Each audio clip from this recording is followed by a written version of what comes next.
Hey Refreshers, Nicole Lauren, Home Refresh and Style. So I want to dive into something today, and it's going to be a little personal, and I want you to stay through till the very end because I'm going to tell you what I've learned. Number one learned from everything I'm about to tell you. And I have had some reservations about talking about this because, you know, your girl gets super personal, but there's sometimes like, how deep do we go, right? And I want to share this story. I've shared my postpartum depression story, and the reaction I got from it was unbelievable. And the messages that I got, that I have reached out and touched people, but I wanted to talk about something about relationships and my reason for saying this. And I'm not going to go into like an insane amount of details, but my reason for talking about this today is that I can help someone who's listening, because I truly believe everything, and this is why I share my heart and my story all the time, is I truly believe that every situation that we have gone through, every situation and circumstance that we have had happen to us in our lifetime was made to be a lesson for us and a blessing for someone else. And what I mean by that is I truly think that everything that you have walked through, you're supposed to share your story to help someone who's either walking through it now in their season of life or who will. And you're going to give them inspiration and hope that they can walk through something like that.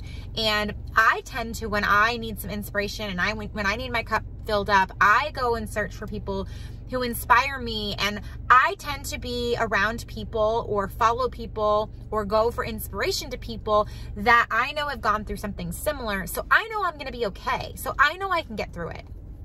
So here's what I want to chat with you guys about. So not everyone knows, but I just got my second divorce. I'm 35 years old, and yes, I've been married twice. And I haven't talked about this publicly. I've told my friends and family, of course, but I haven't really shared details about it publicly because I just wasn't ready, and I didn't know honestly if I was going to. And I'm going to explain it like this. For a few months now since I've left, my statement has been, I'm going through my second divorce. Like I've been married twice. And like when people ask me like, oh, you know, it's okay, they think I've been married once, and they're like, oh, it's okay, like, you know, everyone has that one mistake. I had shame, and I was like, so I was married twice, and it's like that shame, like, what are they gonna say? What are people gonna react? Like, I was like, I don't get embarrassed, but I'm not gonna lie to you, like there was a level of like kind of embarrassment. I'm not gonna lie, like, yep, I'm my second divorce. Great, winning, right? Like that's what I put on myself. Those are the emotions and like the shame that I put on, like, yep, I was divorced twice. Like I put that shame on myself. And the people that I have told literally like helped me stand up straight about it. And they said, you're getting divorced again. How about you change the look of like, you left an unhealthy or an unhappy relationship that you didn't want to be in instead of staying. And each person that did say that to me and made me stand a little bit taller and give me a little bit more of the confidence and self-belief that I needed, they helped me believe that, to where now I say, I'm getting my second divorce, to I'm getting my second divorce. Like, do you see the difference? I'm getting my second divorce. Like, how are you going to react? I'm getting divorced, second time. I'm holding my head high this time. And this is why I'm going to share it with you. And I am not here to talk bad or give details about my exes. That's not my motive. God has just put it on my heart to share my story with you on personality traits in myself that I have realized were an issue. Obviously in any relationship, there's two sides to every story. Obviously in every relationship, there's stuff that the man does, the woman does, you know, who takes whose side. Like, I'm not here for that. I wish both of my exes well. And I'm not here to share those kinds of details. But what I am here to share with you guys is what I think I've done wrong in my past relationships that have ended up ending in divorce, and what I've learned, and now how I'm going to move forward I don't know what my future holds. Right now, I'm focusing on being the best single mama there is out there and the best business owner there is out there, and just focusing on those two things and diving in and putting all my energy into that. That's what's literally got me so excited. And I've never really done that. I've never really just solely focused on single mamahood and my business. And I'm super excited to dive into that. And I want to tell you that, so growing up, I had some trouble with my mom growing up, and won't go into too many details there either, but I'm gonna say that there was a relationship there that I felt like I was always trying to please someone else, and that I was always trying to be better, and I felt like I didn't have a voice. It was a toxic relationship, and I feel like I entered other relationships that were not healthy for me. And I don't think that this part is their fault. Obviously two sides of why a relationship doesn't work, right? But like, this part wasn't their fault. And this is where I'm going to say what I have learned for myself, and what I'm going to tell you later of like where I'm going now with what I've learned. And I want you to learn this too. So I consider myself two things. I consider myself an empath, and I consider myself an enabler. And I have no problem sharing those two things with you. And if you don't know what they are, look them up for more detail. An enabler is someone who takes someone's behavior, whether it be good, bad, confusing, unhealthy, and you kind of either don't react or don't tell them the truth about how you feel about something, or you don't make a big deal about it. You're enabling that behavior to continue. And empath is novels and novels of details, but basically we have very big hearts. We are very emotional, and we let that guide us, right? Like we base a lot on our emotions, and we give empathy to other people, whether they're deserving or not. You know, and that's usually linked to a lot of unhealthy situations that you can bring yourself into. And it's linked to, you know, just, we're used to not thinking about ourselves as much. We tend to want to fix things for other people. We meet someone, maybe anybody, meet a friend, you meet a family member, you meet someone in your life, and you feel empathy for them, and you just want to fix it. Like, your instant response is not like, oh, they need to get it together. It's, how can I fix this for them? And then we like own it. And we feel like it's our responsibility to fix that person. And when those steps don't happen, we definitely do take that out on ourselves. Like, we live for that. Like, right? Like, I just remember in so many relationships that I've been in my life, like significant others, friends, colleagues, like, I just want, it's like I take everyone's happiness and put it on my shoulder. Like, I was meant to carry it, and I was meant to bring their happiness. We were never meant to be someone else's happiness. Like, you gotta find that for yourself. So I think that those two big E words are kind of what have gotten me in where I'm at in my life. I always say that word wrong. Relationshiply. I don't know. Comment what the right word is. Tell me. Help your girl out. But that's how I've gotten here. So wait for it. I'm going to tell you at the end, okay? Because I've learned. But think about it for yourself, okay? Like, do you feel like you fall into those categories? Do you enable? Do you enable bad behavior? Are you an empath? Do you want to fix everyone else's problems? Are you know, I feel like I make friends really quickly, and I love really quickly. Everybody that I meet that I kind of like vibe with, I'm like, let's be friends. Like, I love you. And then I fall for people really fast. I do. And I think that could be really good characteristics, but you also got to be careful for that. You know, having a big open heart and having so much emotion, and you know your girl has a lot of emotion. Having that, it's heavy and it's deep, and you got to be careful who you surround yourself around, because the wrong energy and the wrong vibe and the wrong person is going to bring you down. So I think personally, if I looked at my two divorces in a mirror, you know, I'm not here to point fingers. I'm not here to say anything more than what I'm learning. and what I did. We've all done something when something fails. Whether you lost a job, you lost a relationship, you failed at something, you didn't get something. We all are so quick to say, but he, but she, but they did, but I.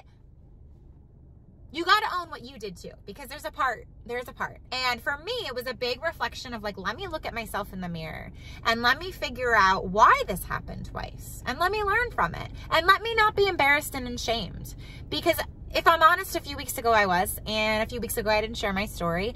And now I'm ready because I'm not ashamed. I've looked in the mirror and I've realized what I need to do differently for myself and for anyone else who enters my life in any sort of relationship. Even friends. And I think that for me, it's realizing how I get and what I do. And I think if you're honest that you guys, you might do the same thing too. And it's easy to just point your finger at the other person and say, well, he did this, she did this. This is what I'm doing. And I don't know if any of you guys have ever done this, but I ignore certain things that bother me in the beginning of relationships sometimes. And I enable certain things. And then what happens is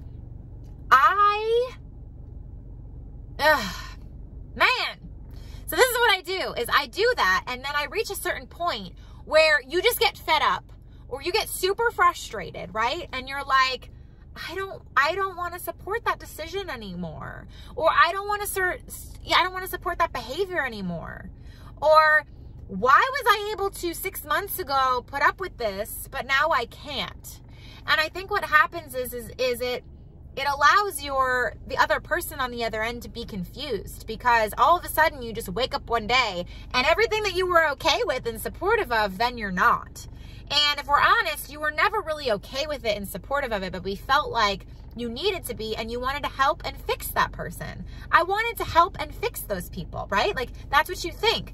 And then you just end up beating yourself up because you wake up one day and you're like, I don't want to support that anymore, or I can't keep my mouth quiet about that anymore. And it kind of makes you feel like you're going crazy because, you know, for me, it's like, why was I okay with that then, but now I'm not? I never was, but I never spoke about it because I care. And the other person might not think you care, but the point is that is what those personality traits do.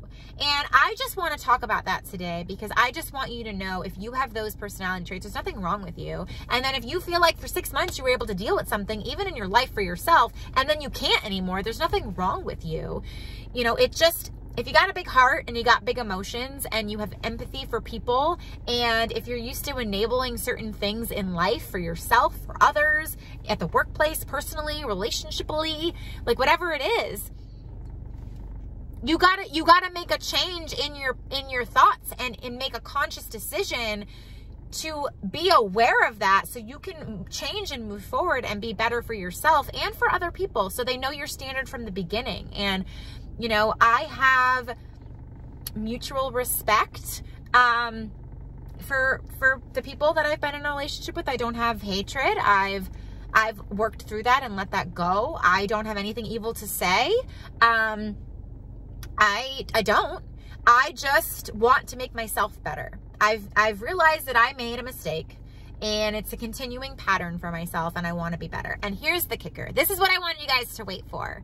Is I want you to know how to change those thoughts so you don't set yourself up to do this again. And it comes so much from within. Like, it literally comes from within, and you have to find it yourself. I think that if we're honest, and if you think about it, every situation that you have been brought through, I have faith, so I'm going to say God, whatever it is you think, whatever you believe in, whatever situation that God has brought you to, he brings you through, right? And I don't think that ever happens without a lesson in that season.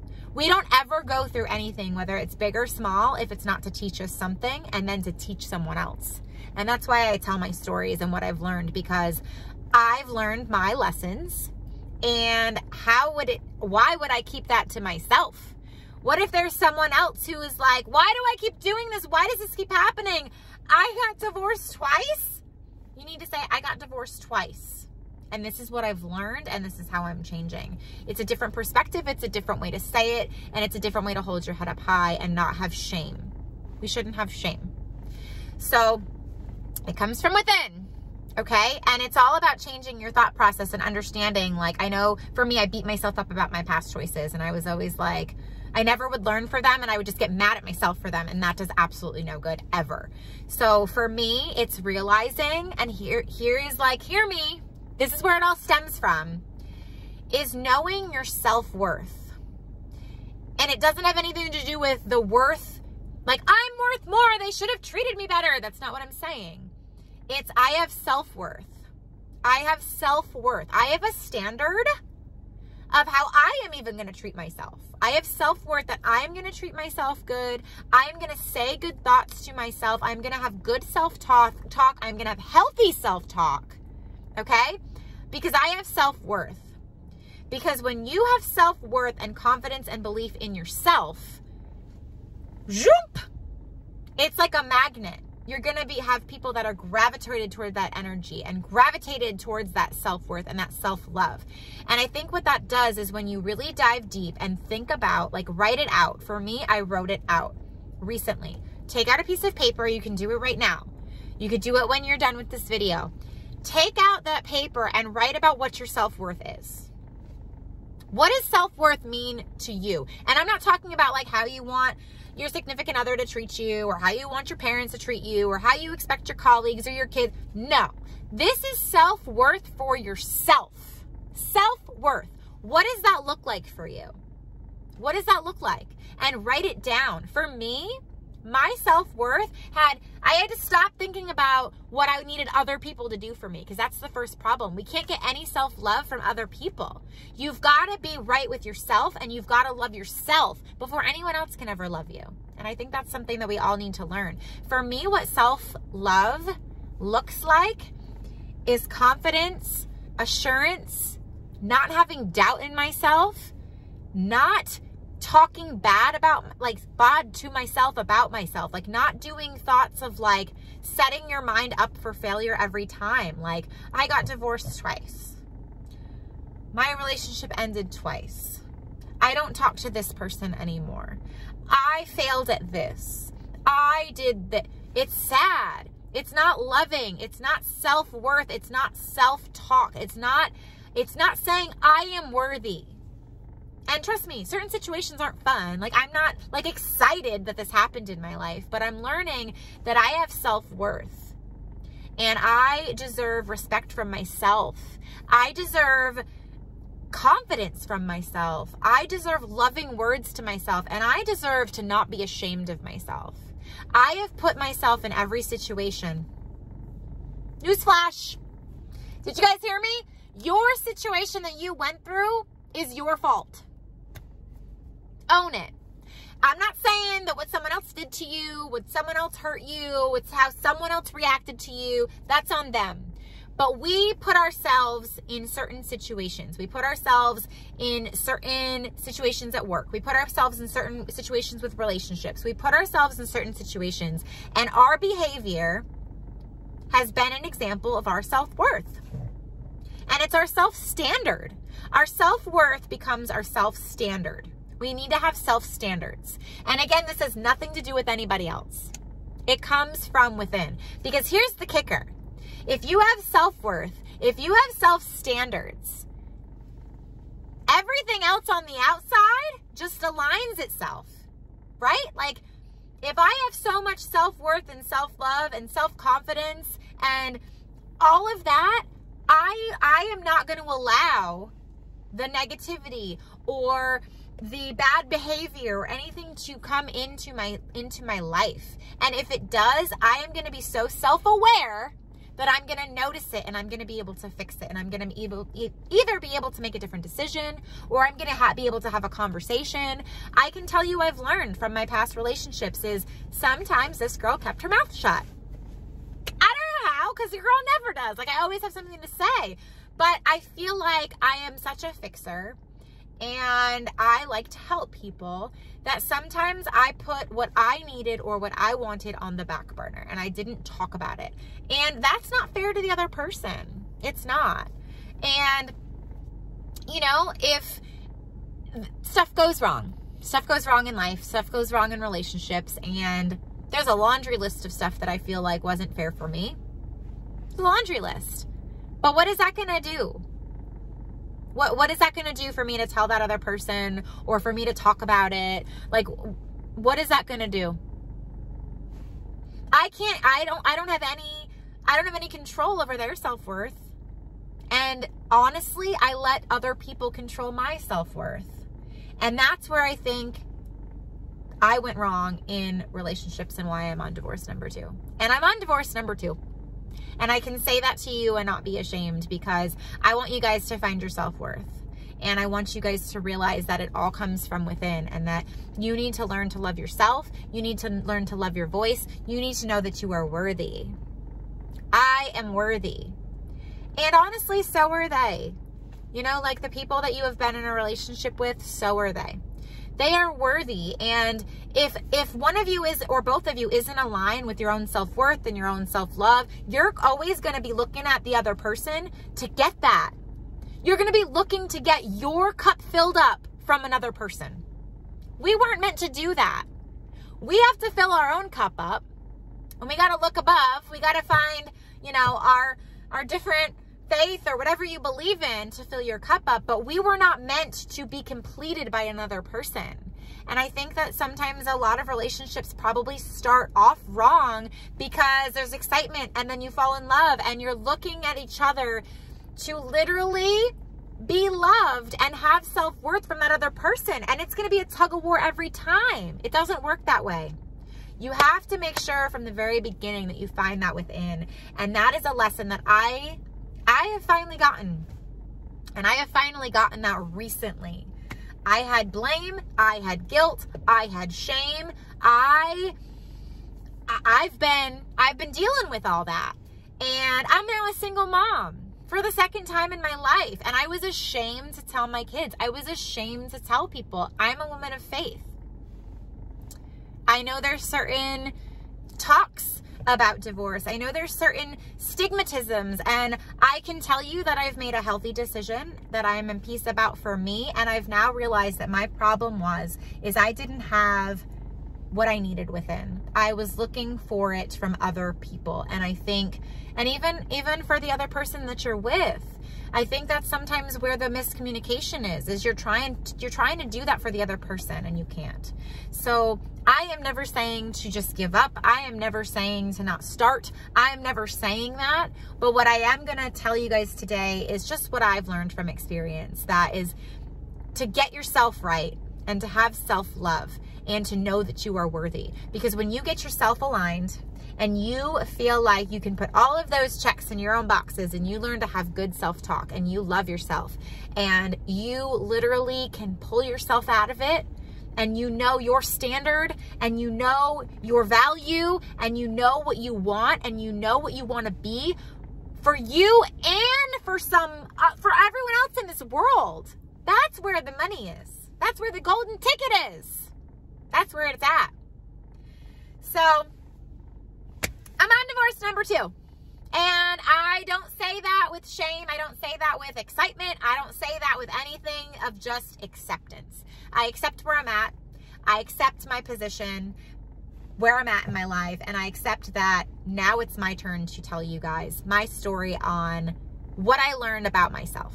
So if you find yourself that you keep, fighting with people at work, if you feel like you're on divorce number 2 or 3, if you feel like you keep ending relationships, if you feel like you keep butting heads with someone in your family, if you feel like there's a relationship in your life that is not thriving, I want you to look at yourself and look in the mirror.